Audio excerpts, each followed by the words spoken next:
Nice exercise that you can do after you've done the upper extremity Y balance test is using sliders on the ground. Now these are just furniture sliders. If you don't have furniture sliders, you can use socks on hardwood, maybe even towels on hardwood, or paper plates on a soft surface such as a bouldering pad or carpet. So you're gonna put them underneath your knees and underneath your arms as well. Your knees will be stacked underneath your hips. Your hands will be stacked underneath your shoulders. You'll have a mild bend in your spine, so a mild arch, a little bit of an arch there. And then just reach your arms out overhead, as if you were to grab climbing holds overhead. And then keep your core engaged, and then pull back into the starting position. There's a common tendency when you engage your core and when we pull back to start to almost round our spine forward. So try and keep your posture nice and upright, and go back down again. Hold that position, excellent, and then push your arms in the ground. Very good. One more time. And then press in. Now try doing that without bending the elbow, and this is the big challenge. So come all the way out, keep the elbow straight, and then come back, and there's a push.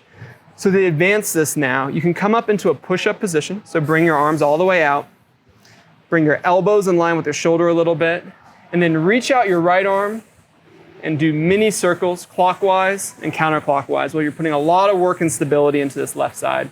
Bring that right arm back, left arm reaches, mini circles, putting all this stability now into your right side, and then come back to the starting position.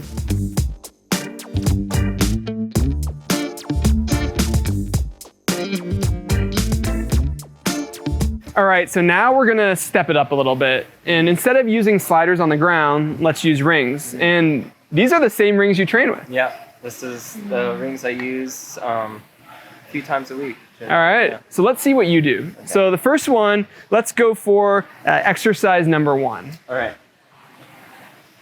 So you can see Jon's on his knees. He's gonna roll all the way out.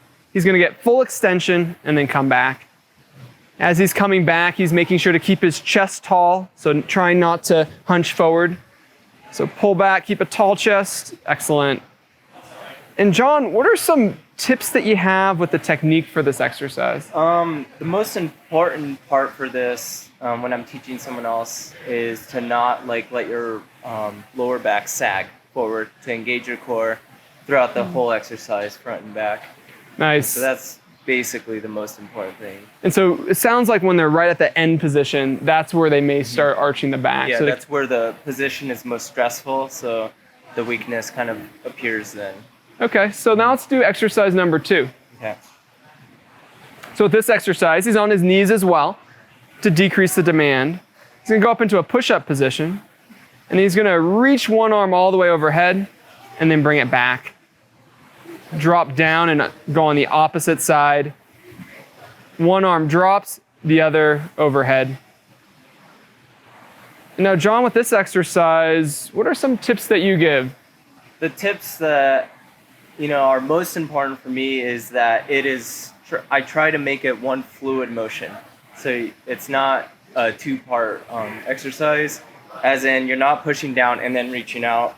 It should kind of be on a sliding track, moving forward and down at the same time. Okay, nice. Yeah. And then the third exercise, this one's a little bit harder. It's slightly harder because it's a similar exercise, but works slightly different muscles. So what I've seen over time teaching other people this or doing it myself is that it's just harder. These muscles are harder to engage. They're not as strong generally. So. All right, well, let's look at exercise number 3. So same thing on your knees, you go up into the push-up position, and then you reach all the way out to the side, and then come back, alternating arms, getting that full extension, keeping the core engaged. Excellent. Any other tips with this one? Kind of the same as the second exercise. It's one fluid motion and not 2 separate motions. And just to make sure that you don't sag too low, that being past the rings and really dipping your shoulder down. And the same with the back on this one as well, because it'll put you in a more compromised position. Nice. And I think climbers too, they can adjust the height of the rings. If they want to make it a little bit easier, they can bring it up a little bit higher as well. Yep. So how do we make it harder? Yeah. So for rock stars like yourself, if you want to give yourself more challenge. I would say the easiest way to make it harder is to either scoot back, and if that becomes too much or too easy, then you go on your feet.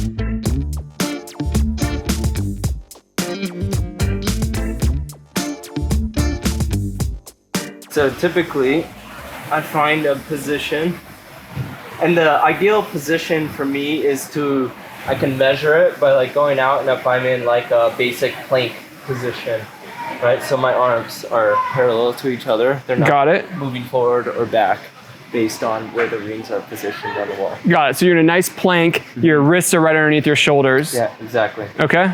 Cool. So then I'll start standing, no pressure on the rings and all the weight's on my feet, and I'll just glide forward and glide back. And the main difference with this one is that you're really focusing on the return, and that's all in your core and your shoulders. You're almost like pulling yourself back with the strength of your core.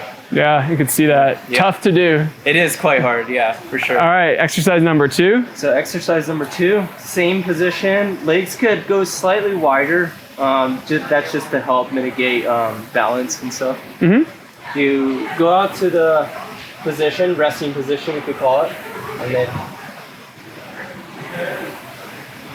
Wow. same exercise. And number 3. And number 3. This is a tough one. This is one of the harder ones for sure. So same idea. Start here, and now to the side. And I see how fluid that you're talking about. You're able to really make that a fluid motion, almost like on the rock wall, as if you were to transition from one to the other. Yeah, from like one arm to the next if you're like doing a wide move or something like that, transition. Another really key thing with the rings is to not jolt back in any position, to jolt forward and like almost fall into it. You really want to control that, and if you get to the point where your muscles are getting fatigued and you're going too fast, that's just a stopping point. So I tell people like it could be 6 to 8, it could be 8 to 10, it just kind of depends on your ability level. But the moment, say you get to 5 and you are fatigued and you're like kind of letting it drop a bit, that's a good stopping point. Yeah, and it sounds like the movement, the quality of the motion is so important, and that's even more important than how many reps you can do. Definitely, quality over quantity, like without a doubt with this. For sure. Yeah.